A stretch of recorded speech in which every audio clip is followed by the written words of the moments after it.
पर यहाँ डेविड को यही लग रहा था कि यह सब स्टीव ने किया है, तो वह एक नुकीली स्टिक लेकर स्टीव को मारने के लिए उसके कमरे की ओर आगे बढ़ने लगता है।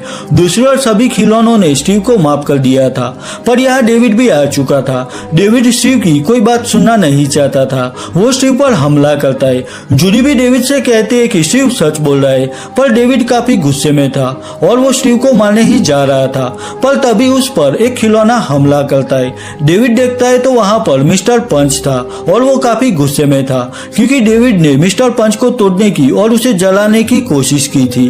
दूसरी ओर स्टीव भी बेहोश हो चुका था।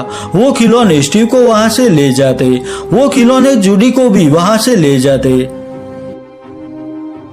अब यहाँ डेविड एक हथौड़ी से सारे खिलौने तोड़ने लगता है। यह देखकर मिस्टर पंच को बहुत गुस्सा आता है, पर डेविड मिस्टर पंच पर हमला करता है और आखिर में वो हथौड़ी से वार करके मिस्टर पंच को डिस्ट्रॉय कर देता है। अब यहाँ पर गैब्रियल और एलिसन भी आ जाते हैं। गैब्रियल देखता है कि डेविड ने वहाँ उसके बनाए हुए बहुत सारे खिलौने डिस्ट्रॉय कर दिए थे। एलिसन भी गैब्रियल से कहते हैं कि डेविड ने जूडी के प्यारे खिलौने मिस्टर पंच को भी डिस्ट्रॉय कर दिया है। गैब्रियल डेविड से कहता है कि स्टीव और जूडी हमारे पास सेफ है। यहाँ गैब्रियल डेविड से कहता है कि हम इस हवेली में अकेले रहते हैं, हमारी कोई संतान नहीं है। एलिसन ब्लैक मैजिक जानती थी और उसने अपनी पावर से मेरे बनाए हुए सारे खिलौनों में जान डाल दी और तब से यह खिलौने हमारी रक्षा कर रहे हैं।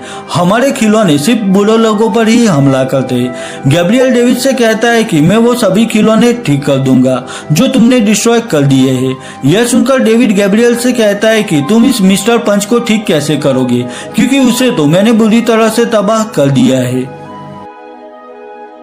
सुनकर गैब्रियल डेविड से कहता है कि मैं मिस्टर पंच को तुम्हारी ही मदद से ठीक करूंगा। अब यह अचानक से डेविड को कुछ होने लगता है, उसकी बॉडी सिकुड़ने लगती है, उसका चेहरा